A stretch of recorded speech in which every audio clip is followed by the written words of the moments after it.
اللہم صلی علی محمد وآلہ واصحابہ اجمعین۔ اس صورت کا ماقبل سے ربط بیان کر رہے تھے۔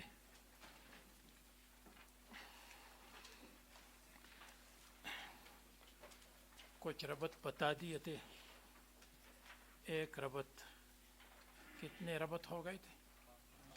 5۔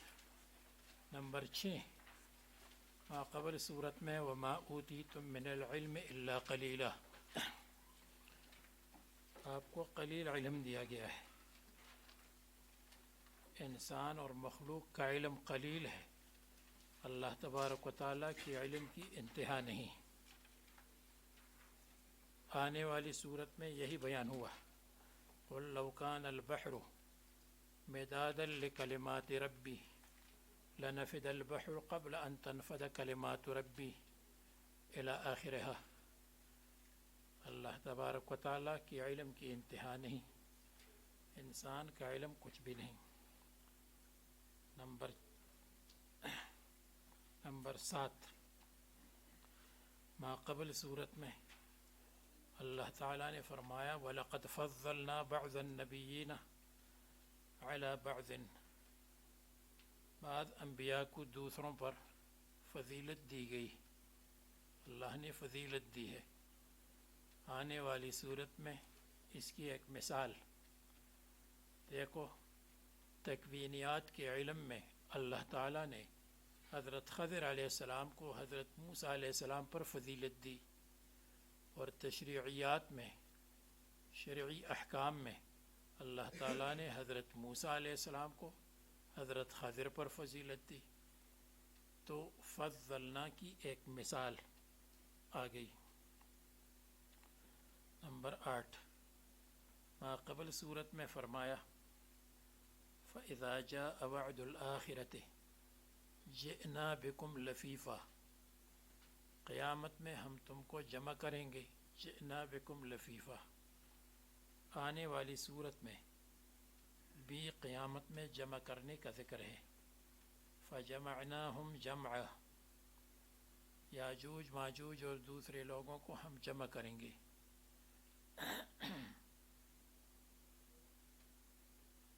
وَجَمَعْنَاهُمْ جَمْعًا، اور یہ نمبر 8۔ نمبر 9، ماقبل صورت میں قُلِ ادْعُوا اللَّهَ أَوِ ادْعُوا الرَّحْمَٰنَ، صرف اللہ اور رحمان کو پکارا کرو اپنی حاجات میں۔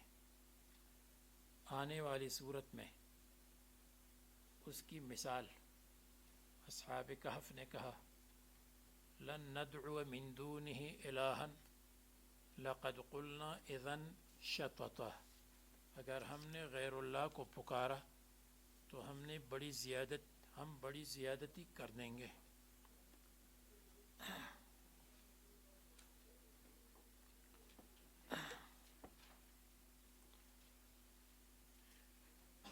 سورت کا نام سورہ کہف ہے،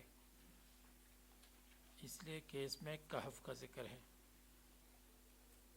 سورت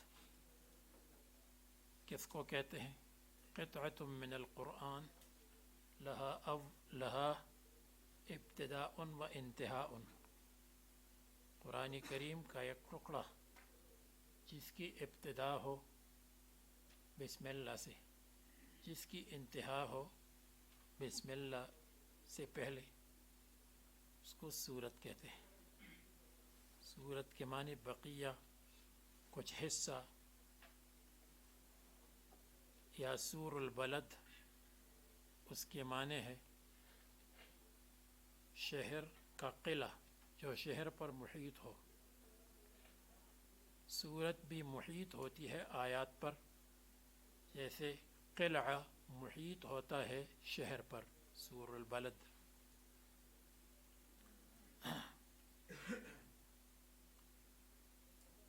آیت کے آخرے کو فاصلہ کہتے ہیں۔ سورۃ الکہف ترتیب قرآنی میں 18 ہے، 18۔ ترتیب نزولی میں 69 ہے، 69۔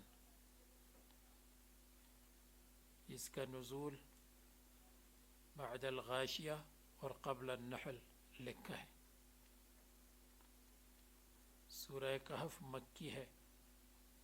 مکی مختار قول کے مطابق مکی اس کو کہتے ہیں جو قبل الہجرت نازل ہو، مدنی بعد الہجرت کو کہتے ہیں۔ مکی سورت کی علامت یہ ہے کہ اس میں کلا کلا آتا ہے۔ دوسری علامت یہ ہے کہ جس میں سجدہ ہے، سجدہ تلاوت۔ اکثر وہ مکی صورتیں ہیں جس میں آدم علیہ السلام اور ابلیس کا قصہ ہو، اکثر سوائے سورہ بقرہ کے، وہ صورت بھی مکی ہے۔ سورہ مکی صورت میں اکثر انفاق اور جہاد کا ذکر نہیں ہوتا، انفاق اور جہاد کا ذکر۔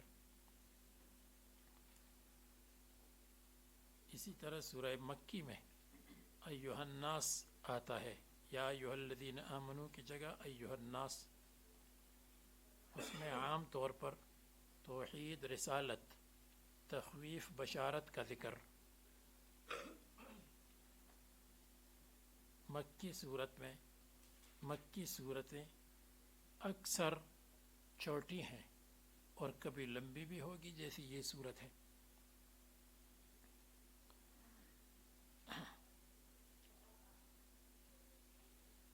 سورہ کہف مکی ہے سوائے وَاصْبِرْ نَفْسَکَ الآیۃ، یعنی اقرأ الآیہ،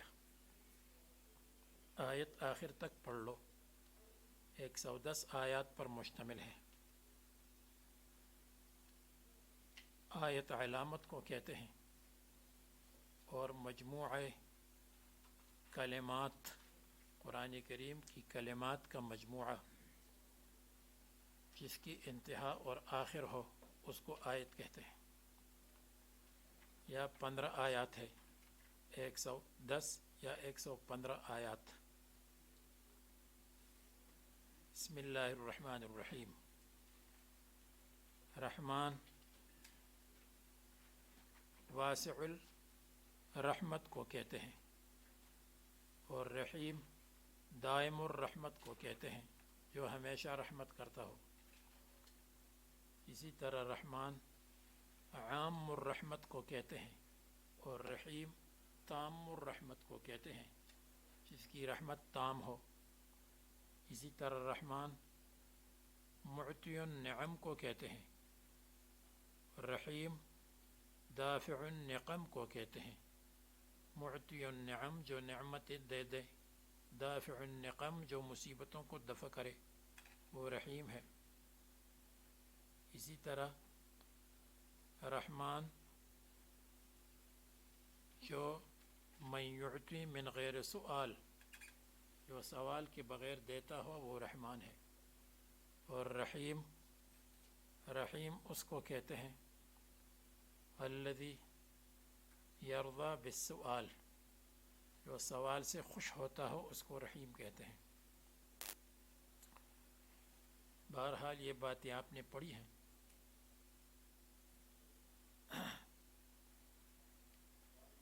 الحمد للہ الذی انزل علی عبدہ الکتاب ولم یجعل له عوجا۔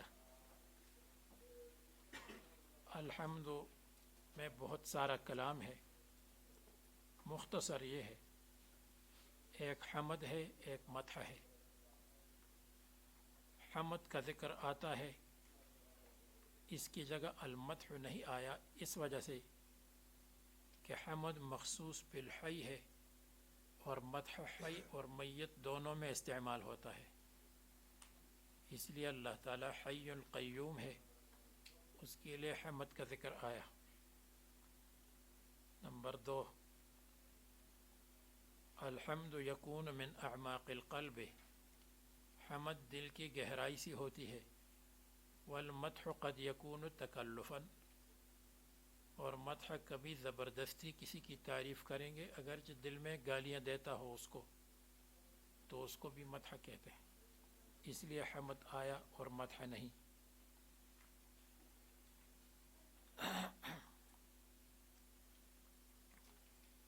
اسی طرح حمد اور مدح میں ایک فرق یہ ہے کہ مدح کبھی کبھی اس کا تعلق احجار وغیرہ کے ساتھ ہوتا ہے، پتھر وغیرہ کے ساتھ بھی مدح کا تعلق ہے، بخلاف حمد کے۔ حمد کا استعمال جمادات میں نہیں، بلکہ حمد کا تعلق غیر جمادات کے ساتھ ہے جس میں حیات ہو۔ اسی طرح حمد کا تعلق فاعل مختار کے ساتھ ہے، جو فاعل مختار ہو، اور مدح فاعل مختار کے ساتھ اس کا تعلق نہیں ہے، بلکہ اس کا تعلق فاعل مختار اور فاعل غیر مختار دونوں کے ساتھ ہوتا ہے۔ مدحت اللؤلؤ علی صفائها، موتی کی تعریف میں نے کی صفائی پر، حالانکہ صفائی اس کے اختیار میں نہیں ہے۔ شکر کا لفظ بھی نہیں آیا، اس لیے کہ شکر مخصوص بالنعمت ہے۔ اللہ تعالیٰ کے لیے جو حمد اور تعریف ہم کرتے ہیں، نعمت ہو یا نہ ہو، اللہ تعالیٰ کے لیے حمد ہے۔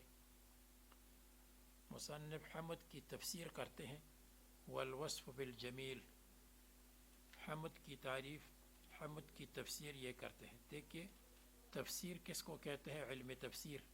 آسان لفظوں میں علم تفسیر کہتے ہیں علم یعرف به مطالب القرآن بقدر الطاقت البشریہ۔ علم تفسیر کس کو کہتے ہیں؟ علم یعرف به مطالب القرآن بقدر الطاقت البشریہ، یہ ایک تفسیر ہے۔ اور تفسیر کی دوسرے معنی ہے علم یبحث فیہ عن مراد اللہ تعالی بالقرآن، قرآن کریم میں اللہ تبارک و تعالیٰ کا کیا ارادہ ہے، الفاظ کا کیا مطلب ہے، اس کو کہتے ہیں علم تفسیر۔ یہ آسان تعریفی علم تفسیر کی آپ کو بتا دی۔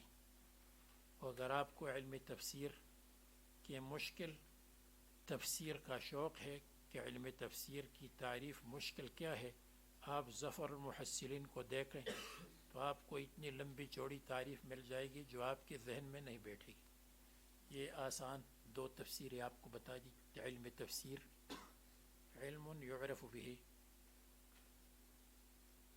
مطالب القرآن بقدر الطاقت البشریہ، اور علم تفسیر علم یبحث فیہ عن مراد اللہ تعالی بالقرآن الکریم۔ تو مصنف حمد کی تفسیر کرتے ہیں والوصف بالجمیل، والوصف بیان کرنا ہے، بالجمیل کسی کی خوبیوں کو، اللہ تبارک و تعالیٰ کی خوبیوں کو، اچھائیوں کو بیان کرنا، اس کو کہتے ہیں حمد۔ یہ حمد کی کا آسان اور مختصر معنی بتا دیا۔ حمد کی دوسرے معنی جو بیان کرتے ہیں وہ یہ الثناء باللسان علی الوصف الاختیاری ہے۔ الثناء باللسان، زبان سے تعریف کرنا، الثناء باللسان علی الوصف الاختیاری، اس صفت پر جو اس کے اختیار میں ہو، اس کو حمد کہیں گے۔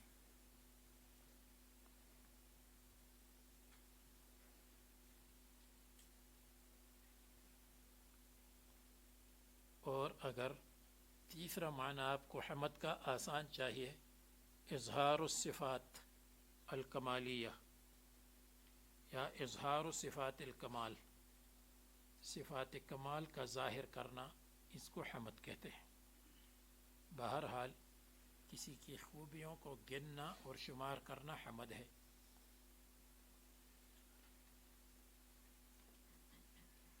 اس میں اختلاف ہے کہ الحمد میں الف لام جنسی ہے یا الف لام استغراقی ہے۔ اگر الف لام جنسی ہو جائے تو پھر کیا مطلب بنے گا، اگر الف لام استغراقی ہو تو کیا معنی بنے گا؟ اس کو چھوڑ دے جیسے اور بہت ساری چیزیں چھوڑ دیں. للہ خبر ہے الحمد کے لیے. اگر الف لام استغراقی ہو تو معنی یہ ہے کہ تمام حمد کے افراد اللہ کے لیے ہے، نہ کہ بعض. اور اگر جنسی ہو تو پھر معنی یہ ہوگا جنس حمد اللہ کے لیے ہے، غیر اللہ کے لیے نہیں ہے. وَهَلِ الْمُرَادُ الْإِعْلَامُ بِذَلِكَ لِلْإِيمَانِ بِهِ أَوِ الثَّنَاءُ بِهِ أَوْ هُمَا احتمالات أفيدها الثالث. اب مصنف فرماتے ہیں کہ الحمدللہ میں کیا مراد اور مطلب الاعلام الاخبار بذالک، خبر دینا ہے، بذالک اللہ تبارک و تعالیٰ کی صفات کے ساتھ، للایمان بھی تاکہ اس پر ایمان لایا جائے، او الثناء بھی یا اللہ تعالیٰ کی تعریف کو ایجاد کرنا ہے،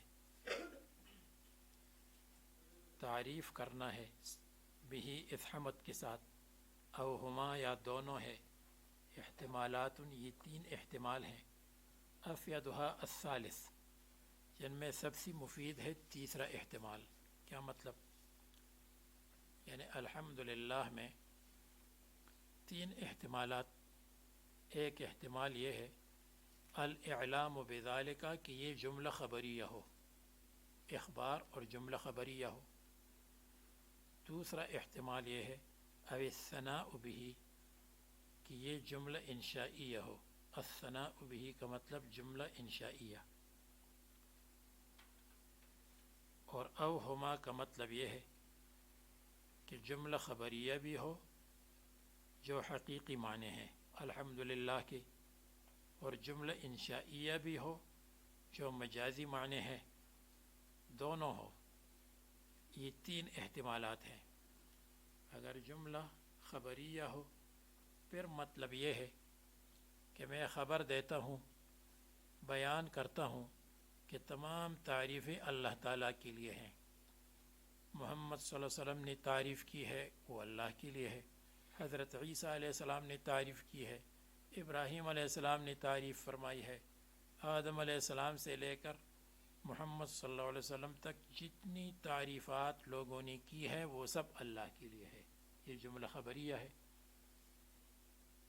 پرانے واقعے کو بیان کرنا اس کو جملہ خبریہ کہتے ہیں. او الثناء بھی یا جملہ انشائیہ ہے. جملہ انشائیہ کا مطلب یہ ہے کہ میں اپنی طرف سے اللہ تعالیٰ کی تعریف بیان کرتا ہوں. یہ جملہ انشائیہ بن جائے گا. میں اپنی طرف سے اللہ تعالیٰ کی تعریف بیان کرتا ہوں. پہلے کسی نے کی ہے یا نہیں کی ہے اس سے میرا کوئی تعلق نہیں، میں اپنی طرف سے کرتا ہوں. تو جملہ انشائیہ کا مطلب ایجاد الشیء، کسی چیز کو موجود کرنا اور کسی چیز کو پیدا کرنا. او ہما یا دونوں ہے، جملہ خبریہ بھی ہے کہ تمام تعریفیں اللہ تعالیٰ کے لیے ہو چکی ہیں اور ہوں گی، اور میں بھی اللہ تعالیٰ کی تعریف کرتا ہوں. یہ دونوں جملہ خبریہ بھی ہو اور جملہ انشائیہ بھی ہو. اگرچہ یہ لفظاً جملہ خبریہ ہے لیکن معناً جملہ انشائیہ ہو جائے گا. جیسے بعت و اشتریت لفظاً جملہ خبریہ ہے لیکن معناً جملہ انشائیہ ہے. بعت کا مطلب میں بیع کو ایجاد کرتا ہوں، اشتریت کا مطلب میں شراء کو ایجاد کرتا ہوں، شراء کو پیدا کرتا ہوں. مصنف فرماتے ہیں افیدها الثالث جن میں سب سے مفید احتمال تیسرا ہے، اس لیے کہ یہ جو نمبر 3 ہے یہ دونوں کو شامل ہے. یہ مصنف نے اپنے مذہب کے مطابق کہا، اس لیے کہ شوافی کی نزدیک جمع بین الحقیقت والمجاز جائز ہے. تو جملہ خبریہ الحمدللہ جملہ خبریہ ہے، یہ حقیقت ہے، اور الحمدللہ جملہ انشائیہ کے معنی میں ہے، یہ معنی مجازی ہے. تو حقیقت اور مجاز دونوں کو جمع کیا. شوافی کی نزدیک ایسا کر سکتے ہیں جیسے او لامستم النساء، جب تم بیویوں کو مس کرو گے تو وضو کر لو، یعنی وضو ٹوٹ گیا۔ اگر مس کرتے ہو جماع کے معنی میں اور یا مس کرتے ہو بالید، دونوں صورتوں میں وضو ٹوٹ جائے گا، دونوں معنی لیتے ہیں، حقیقی اور مجازی دونوں معنی لے لے، اس کو کہتے ہیں جمع بین الحقیقت والمجاز۔ یہ شوافی کے نزدیک جائز ہے۔ یا اوصا لبنی ہے، اپنے بیٹوں کے لیے وصیت کرے تو اپنا بیٹا حقیقت ہے، بیٹے کا بیٹا مجاز ہے، دونوں معنی لیں گے، اس کو کہتے ہیں جمع بین الحقیقت والمجاز۔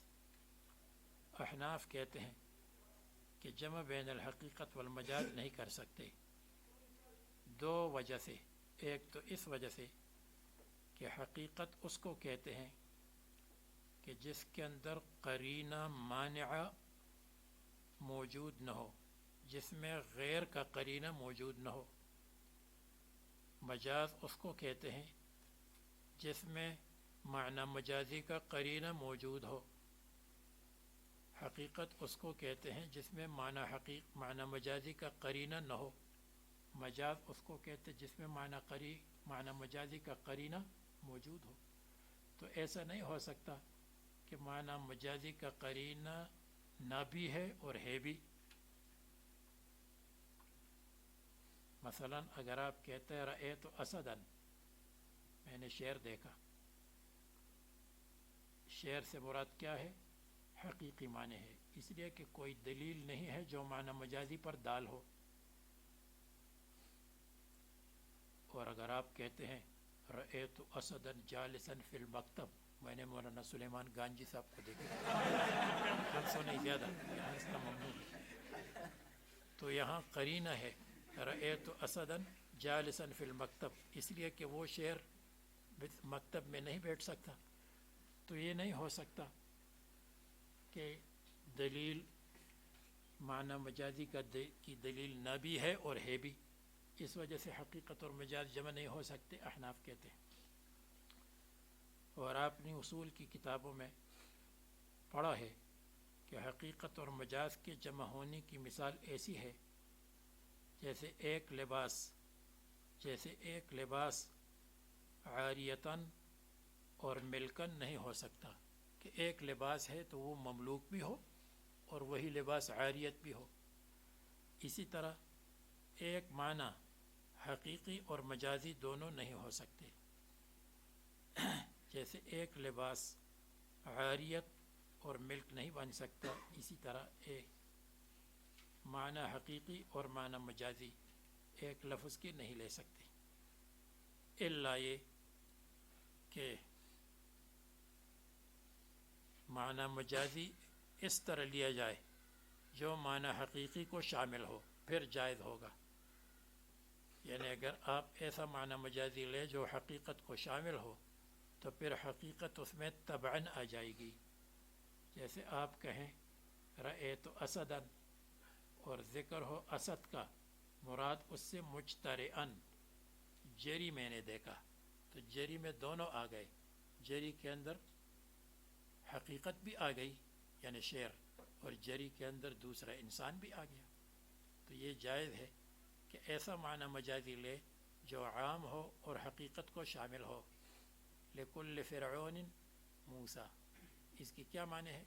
لکل مبتل محق، جب فرعون سے مبتل لیا اور موسیٰ سے محق لیا تو اس میں فرعون اور موسیٰ بھی آ گئے اور اس زمانے کا محق اور مبتل بھی آ گیا، سب اس میں آ جائیں گے۔ یہ جائز، یہ اصول کی باتیں اصول میں آپ نے پڑھی ہیں یا پڑھ لیں گے انشاءاللہ۔ الحمدللہ، تو مصنف نے فرمایا اپنی مذہب کے مطابق کہ اس کو خبر بنا دو، اس کو انشاء بھی بنا دو، یہ دونوں جائز ہے۔ اس لیے کہا افیدها الثالث، یہ نمبر 3 زیادہ مفید ہے، اس لیے کہ اس میں دونوں آ گئے۔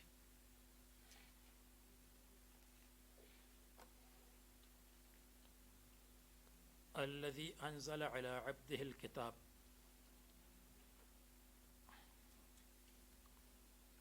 وہ اللہ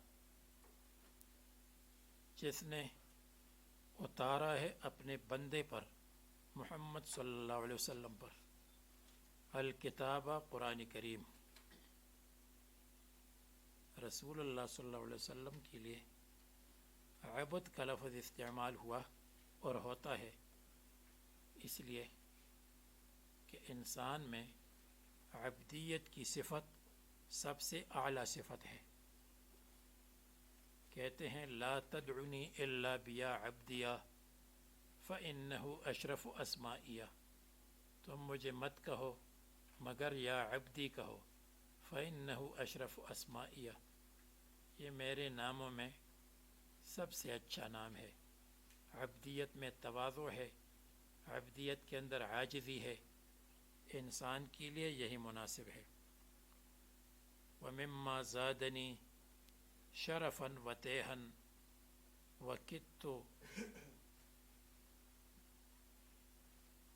وَمِمَّا زَادَنِي شَرَفًا وَتَيْهًا. جس نے میری شرافت اور میرے فخر کو زیادہ کیا. وَكِدْتُ بِأَخْمَصِي أَطَأُ الثُّرَيَّا. اور قریب ہے کہ میں ثریا ستارے پر اپنا پاؤں رکھوں، میں اتنا معزز بن گیا. دخولی تحت قولک یا عبادی. کہ میں داخل ہوں اس میں یا عبادی میں داخل ہوں، اس کی وجہ سے مجھے فخر ہے. وَأَنْ صَيَّرْتَ أَحْمَدَ لِي نَبِيًّا. اور محمد صلی اللہ علیہ وسلم کو میرے لیے نبی بنایا ہے، اس پر مجھے فخر ہے. وَمِمَّا زَادَنِي شَرَفًا وَتَيْهًا وَكِدْتُ بِأَخْمَصِي أَطَأُ الثُّرَيَّا. دخولی تحت قولک یا عبادی وَأَنْ صَيَّرْتَ أَحْمَدَ لِي نَبِيًّا. اور شاعر کہتا ہے بِاللَّهِ لَوْ سَأَلُوكَ عَنِّي قُلْ لَهُمْ. بِاللَّهِ لَوْ سَأَلُوكَ عَنِّي قُلْ لَهُمْ عَبْدِي وَمِلْكُ يَدِي وَمَا أَعْتَقْتُهُ. اگر تم سے کوئی پوچھ لے کہ میں تیرا کیا لگتا ہوں، تم کہو یہ میں تمہارا عبد ہوں، تم نے مجھے آزاد نہیں کیا. بہرحال انزل علی عبدہ الکتاب.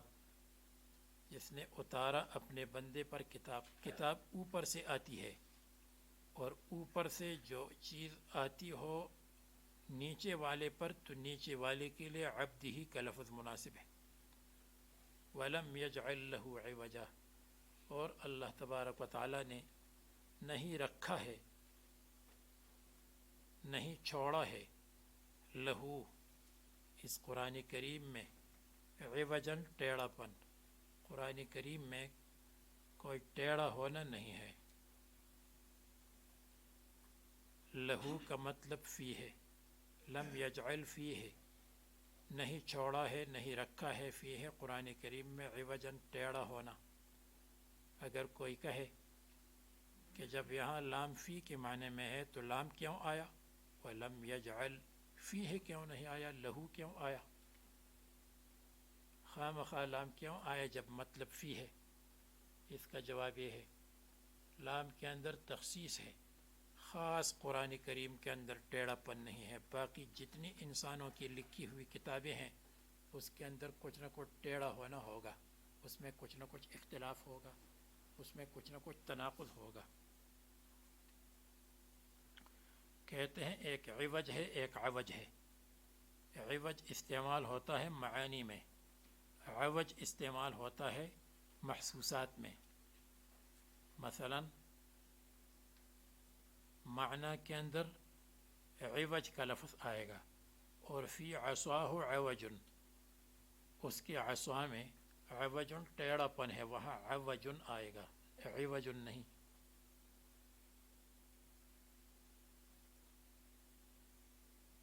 عوج کا کیا مطلب؟ اختلافاً. قرآن کریم میں الفاظ میں اختلاف نہیں ہے کہ ایک جگہ فصاحت اور بلاغت ہے، دوسری جگہ فصاحت و بلاغت نہیں ہے. جیسے شاعروں کے اشعار میں ایک مصرے میں فصاحت و بلاغت ہوگی، دوسرے مصرے میں نہیں ہوگی.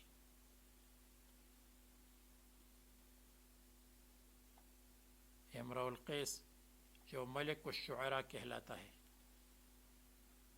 اس نے اپنے قصیدے کا پہلا مصرع جو کہا ہے قفا نبک من ذکرہ حبیب و منزلی، یہ اعلیٰ درجے کا مصرع ہے۔ دوسرا مصرع فسقت اللوا بین الدخول فحوملی، یہ بالکل کم درجے کا ہے، جو لوگ سمجھتے ہیں فصاحت والی وہ کہتے ہیں، لیکن قرآن کریم میں یہ اختلاف نہیں ہے، اول سے آخر تک فصاحت، بلاغت اور کمالات سے بھرا ہوا ہے۔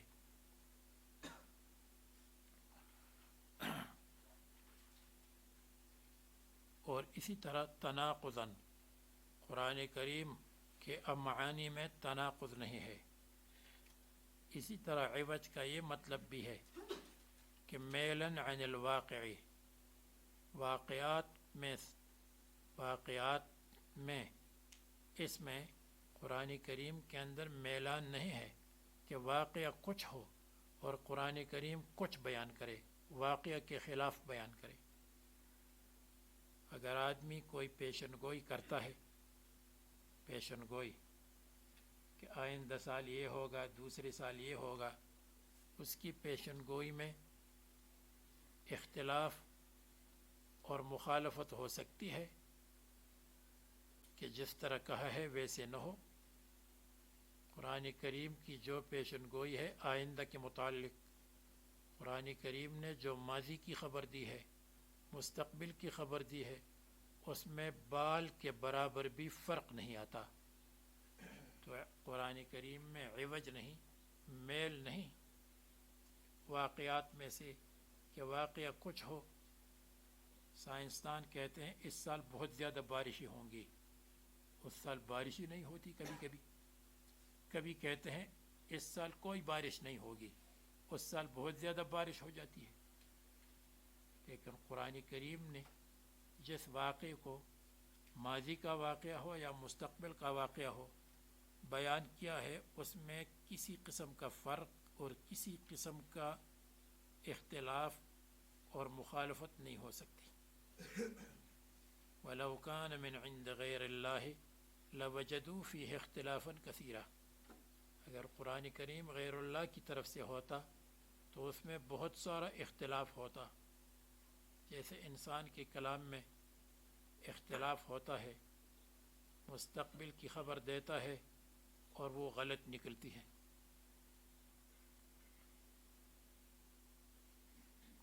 اس میں قرآن کریم کی تعریف ہو گئی، اور یہ جملہ حال ہے کتاب سے، ایسے حال میں کہ اللہ تعالیٰ نے قرآن کریم میں کسی قسم کا اختلاف، ٹیڑھا پن اور کجی، اس کو کجی بھی کہتے ہیں، نہیں رکھی۔ قیماً، ایسے حال میں کہ قرآن کریم درست ہے، صحیح اور درست، قرآن کریم برابر ہے، اور قیماً درست کرنے والی ہے، خود بھی برابر ہے، دوسرے کو بھی ٹھیک کرتی ہے، ٹھیک ہے اور ٹھیک کرنے والی ہے۔ یہ قیماً حال ہے یا حال مترادفہ ہے یا حال متداخلہ ہے۔ اگر الکتاب سے حال ہو تو یہ حال مترادفہ، یعنی ایک ذوالحال سے دو حال ہو تو اس کو احوال مترادفہ کہتے ہیں، یا حال متداخلہ ہے۔ حال متداخلہ کا مطلب یہ ہے کہ حال کے اندر کے ایک لفظ سے یہ حال ہے، یہ حال عن الحال ہے۔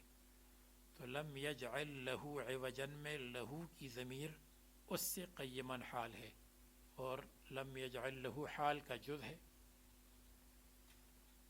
حال عن الحال، یہ مستقیماً حال ہے، ثانیتن دوسرا حال ہے، یا مؤکدتن، اور مؤکدتن یہ حال ما قبل کے لیے تاکید ہے، یعنی لم یجعل لہو عوجا اس کی تاکید ہے قیماً، کیونکہ جس کے اندر ٹیڑھا پن نہیں وہ بالکل برابر اور درست اور صحیح ہوتا ہے، غلط اور ٹیڑھا نہیں ہوتا۔ تو یہ تاکید کے لیے ہے، تاکید کے معنی نیا معنی پیدا نہیں کیا، پرانے معنی کو مضبوط کیا۔ قرآن کریم کا مقصد کیا ہے؟ لِيُنذِرَ بَأْسًا شَدِيدًا مِّن لَدُنْهُ، لِيُنذِرَ، تاکہ اللہ تبارک و تعالیٰ ڈرا دے قرآن کریم کی ساتھ۔ کس کو ڈرا دے؟ کافروں کو۔ الکافرین مفعول بھی محذوف ہے کیونکہ ظاہر ہے، تاکہ کافروں کو ڈرا دے۔ انذار الاعلام مع التخویف، تخویف کے ساتھ الٹیمیٹم دینا، اس کو انذار کہتے ہیں۔ کافروں کو ڈرا دے بأساً شدیداً، شدید عذاب سے، سخت عذاب سے کافروں کو ڈرا دے، یعنی من بأس شدید من لدنہ، جو اللہ تعالیٰ کی طرف سے آئے گا۔ عذاب شدید اللہ کی طرف سے، یہ اور زیادہ تاکید ہے کہ جو اللہ کی طرف سے عذاب شدید ہو تو بہت سخت ہے۔ وَيُبَشِّرَ الْمُؤْمِنِينَ، اور خوشخبری سنا دے مؤمنین کو، مومنین کو خوشخبری دے۔ تبشیر، ابشار، اس کے معنی خوشخبری۔ خوشخبری کو ابشار، تبشیر اس لیے کہتے ہیں لظہور اثرہ علی البشرۃ، کیونکہ انسان کے ظاہری چہرے پر اس کا اثر ظاہر ہوتا ہے۔ جب آدمی خوش ہو تو اس کی چہرے پر مسکراہٹ کھیلتی ہے، جب آدمی مغموم ہو تو اس کے چہرے سے غم ظاہر ہوتا ہے۔ بشرہ کہتے ہیں انسان کے ظاہری بدن کو، اس لیے اس کو بشرہ کہتے ہیں کہ وہ ظاہر ہے، اس کے اوپر بال نہیں ہیں جیسے بکریوں پر اور بھیڑ پر بال ہوتے ہیں۔ تاکہ خوشخبری دے مؤمنین کو، الذین یعملون الصالحات، وہ مؤمنین جو کرتے ہیں اچھے اعمال، عمل صالح کرتے ہیں۔ عمل صالح جس میں توحید کا عقیدہ ہو، شریعت کے موافق ہو، سنت کے مطابق ہو، اس کو عمل صالح کہتے ہیں۔ یعملون الاعمال الصالحہ، صالحات اعمال کی صفت ہے۔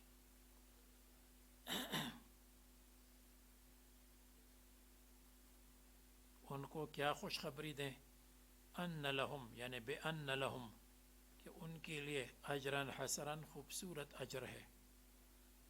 ماکثین فیہ ابدا، ٹھہریں گے، فیہ، اس اجر میں، ابداً، ہمیشہ کے لیے۔ اجر سے مراد جنت، جنت کے اندر ہمیشہ ہمیشہ رہیں گے۔ وَيُنذِرَ الَّذِينَ قَالُوا اتَّخَذَ اللَّهُ وَلَدًا، تاکہ ڈرا دے الذین، ان لوگوں کو، قالوا، جنہوں نے کہا ہے، اتخذ اللہ ولدا، اللہ تعالیٰ نے بنایا ہے، ولدن، ولد کو۔ اللہ تبارک و تعالیٰ کا ولد ہے، عیسیٰ ابن اللہ ہے، عزیر ابن اللہ ہے، ملائکہ بنات اللہ۔ ایسے لوگوں کو ڈرا دے۔ من جملۃ الکافرین، کافروں کی مجموعے میں سے، یہ من جملۃ الکافرین اشکال کا جواب ہے۔ جب یہ گزر گیا، اللہ تعالیٰ نے فرمایا کہ لِيُنذِرَ، کافروں کو ڈرا دے، تو پھر اس کا کیا مطلب کہ يُنذِرَ الَّذِينَ قَالُوا اتَّخَذَ اللَّهُ وَلَدًا، جب کافروں کو ڈرا دے تو قال الَّذِينَ قَالُوا اتَّخَذَ اللَّهُ وَلَدًا، یہ کافرین میں داخل ہے۔ جب کافرین میں داخل ہے تو دوبارہ اس کے ذکر کرنے کی کیا ضرورت ہے؟ اس کا جواب دیتے ہیں یہ تخصیص بعد التعمیم ہے، تمام کافروں کو ڈرا دے، خصوصاً ان لوگوں کو جو اتنا بھاری گناہ کرتے ہیں، بڑا گناہ کرتے ہیں اور کہتے ہیں کہ اللہ تعالیٰ نے بنایا ہے ولد۔ علماء فرماتے ہیں کہ ایک ہے یلدو اور ایک ہے اتخذ اللہ ولدا۔ یلدو کے معنی ولد پیدا کیا، ولد جنا، ولد کے جننے کو کہتے ہیں یلدو، اور اتخذ اللہ ولدن، اللہ تعالیٰ نے ولد بنایا ہے، یعنی متبنا، کسی اور کے ولد کو اپنا ولد بنایا ہے، اپنا نائب بنایا ہے، اپنا قائم مقام بنایا ہے۔ تو جو لوگ کہتے ہیں اتخذ اللہ ولدا، اللہ تعالیٰ نے ولد بنایا ہے، اللہ تعالیٰ نے کسی کو اپنا قائم مقام اور اپنا نائب اور خلیفہ بنایا ہے لوگوں کی حاجات پورا کرنے کے لیے، جیسے اللہ تعالیٰ حاجات کو پورا کرتا ہے تو اسی طرح دوسروں کو حاجت روا سمجھتے ہیں، دوسروں کو مشکل کشا سمجھتے ہیں، دوسروں کو عالم الغیب سمجھتے ہیں، دوسروں کو حاضر ناظر سمجھتے ہیں، دوسروں کو مختار کل سمجھتے ہیں۔ یہ ہے اتخاذ ولد۔ تو ولد کا ہونا تو یہ ہے کہ جیسے بکری سے بچہ پیدا ہوا، انسان سے بچہ پیدا ہوا، یہ ہے ولدہ۔ اور ایک ہے اتخذ ولدن۔ اتخاذ ولد کا مطلب دوسرے کو اپنا نائب اور قائم مقام اور مختار بنانا۔ یہ دونوں باتیں نہیں ہیں، نہ اللہ تعالیٰ کا ولد ہے، نہ اللہ تعالیٰ کا وہ قائم مقام ہے جو قائم مقام اللہ تبارک و تعالیٰ کا کام کرتا ہو، لوگوں کی حاجات کو پورا کرتا ہو۔ یہ دونوں باتیں نہیں ہیں۔ قرآن کریم میں دوسری جگہ اللہ تبارک و تعالیٰ نے یہ فرمایا ہے، اللہ تبارک و تعالیٰ فرماتے ہیں دوسری جگہ، عسیٰ ان ینفعنا او نتخذہ ولدا، عسیٰ ان ینفعنا، یوسف علیہ السلام ہمیں فائدہ دے گا، او نتخذہ ولدا، یا ہم اس کو قائم مقام اور بیٹا بنائیں گے۔ یہ مطلب نہیں ہے کہ یوسف علیہ السلام ابھی پیدا ہو جائے گا ماں کے پیٹ سے، وہ تو پہلے پیدا ہو چکے ہیں۔ اتخاذ ولد کا مطلب اس کو قائم مقام نائب بنائیں گے۔ اسی طرح یوسف علیہ السلام کے علاوہ حضرت موسیٰ علیہ السلام کے بارے میں بھی اللہ تعالیٰ نے فرمایا۔ فرعون کی بیوی نے کیا کہا؟ فرعون کی بیوی نے یہ کہا کہ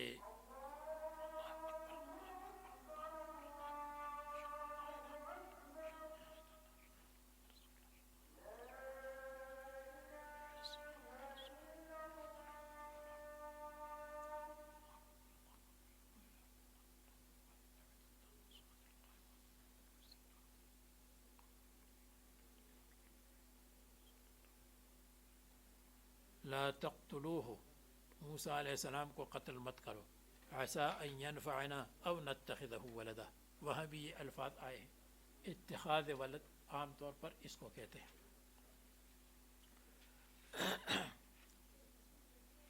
مشرکین دونوں باتیں کہتے تھے، عیسائی یہ کہتے تھے ولد اللہ، اور مشرکین یہ بھی کہتے تھے کہ اتخذ اللہ ولدا، یہ بھی کہتے تھے کہ اللہ تعالیٰ کا بیٹا ہے، یہ بھی کہتے تھے کہ اللہ تعالیٰ کا نائب اور قائم مقام ہے۔ ما لہم بہ من علم، نہیں ہے ان مشرکین کے لیے بہ اس قول پر، یعنی ولد کے اتخاذ پر، بہذا القول، بہ یعنی بہذا القول، یا بہ بالولد من علم، ولد کا علم نہیں، یا بہ باللہ من علم، ان کو اللہ تعالیٰ کے بارے میں علم نہیں، ورنہ یہ خرافات نہ کہتے۔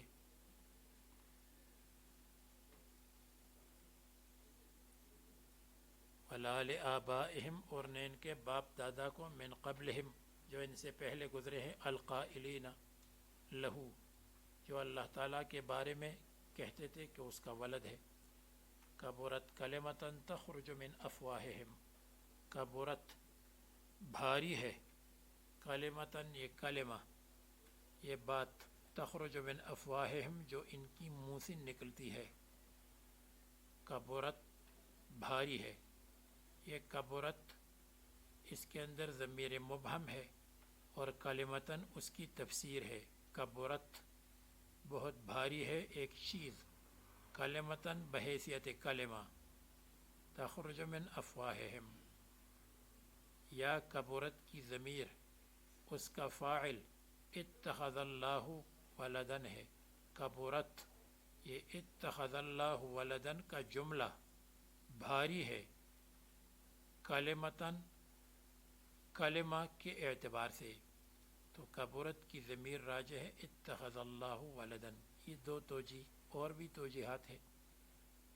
تخرج من افواہہم یہ کلمتاً تمیز ہے، مفسرتن جس نے تفسیر کی، ضمیر مبہم کی، اور مخصوص بالضم محذوف ہے.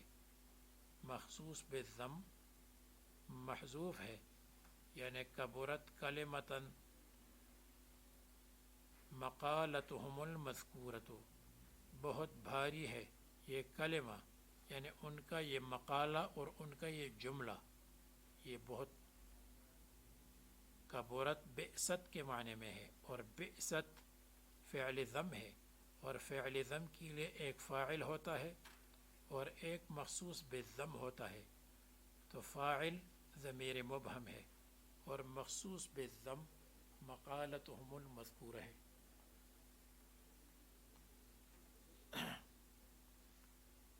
یقولون الا کذبا، یہ نہیں کہتے ہیں، فی ذالک اس جملے اتخاذ ولد میں، الا کذبا مگر جھوٹی بات، الا مقولا کذبا، کذبا صفت ہے، اس کا موصوف محذوف ہے، مقولا کذبا. فلعلک باخع نفسک علی آثارہم، پس شاید آپ اتنے مغموم ہے ان کی ایمان نہ لانے پر، باخع نفسک شاید آپ ہلاک کر دیں اپنے نفس کو، باخع النفس کا ہلاک کرتے ہیں اپنے نفس کو. باخع اس کو کہتے ہیں قاتل النفس غمن، جو اپنے نفس کو قتل کرے غم کی وجہ سے، اس کو کہتے بخعن. تو شاید کہ آپ اپنے نفس کو قتل کرے، علی آثارہم، علی آثارہم اے بعدہم، یعنی بعد اعراضہم، بعد ادبارہم، ان کے اعراض کے بعد شاید آپ اپنے آپ کو، اپنے نفس کو قتل کریں. یہ مطلب نہیں ہے کہ رسول اللہ صلی اللہ علیہ وسلم نے اپنے آپ کو قتل کرنے کا ارادہ کیا تھا، بلکہ یہ تشبیہ اور استعارہ ہے. آپ کو اتنا غم ہوا کہ جیسے کثرت غم کی وجہ سے، شدت غم کی وجہ سے اپنے آپ کو قتل کرے، تشبیہاً ہے، حقیقتاً نہیں ہے. جیسے کوئی شخص زیادہ محنت کرتا ہو، جیسے آپ لوگ زیادہ محنت کرتے ہیں ماشاءاللہ، 8 بجے تک محنت کرتے ہیں رات کو یا 9 بجے تک، ہم یہ کہیں گے کہ شاید آپ زیادہ محنت کی وجہ سے مر جائیں گے. تو یہ مر جانا آپ کا مجازن ہے، حقیقتاً نہیں ہے. یہ کنایہ ہے شدت محنت سے، یہاں یہ کنایہ ہے شدت غم سے. علی آثارہم اے بعدہم، بعد تولیہم عنکا، کہ آپ سے یہ اعراض کرتے ہیں. یہ ایک معنی ہے. دوسرا معنی باخع النفس کا، شاید آپ اپنے آپ کو ہلاک کر دے، علی آثارہم ان کے اعمال پر، ان کے اعمال قبیحہ پر، یعنی ان کے اعمال قبیحہ کی وجہ سے. ہر آدمی کا عمل اس کا اثر ہے، عمل کے اوپر چلتا ہے. ان لم یؤمنوا اگر ایمان نہ لائیں یہ لوگ، بہذا الحدیث اس قرآن کریم پر. قرآن کریم کو حدیث کہتے ہیں اس لیے کہ نزول کے اعتبار سے متجدد، نیا نیا ہے. اسفاً غم کی وجہ سے، افسوس کی وجہ سے، اسف غم افسوس، غیظاً غصے کی وجہ سے، وحزنا من کا آپ کے غم کی وجہ سے، اس لیے کہ آپ حرص کرتے ہیں علی ایمانہم ان کی ایمان لانے پر. اور یہ منصوب ہے مفعول لہو کی وجہ سے، یعنی للاسف ہے.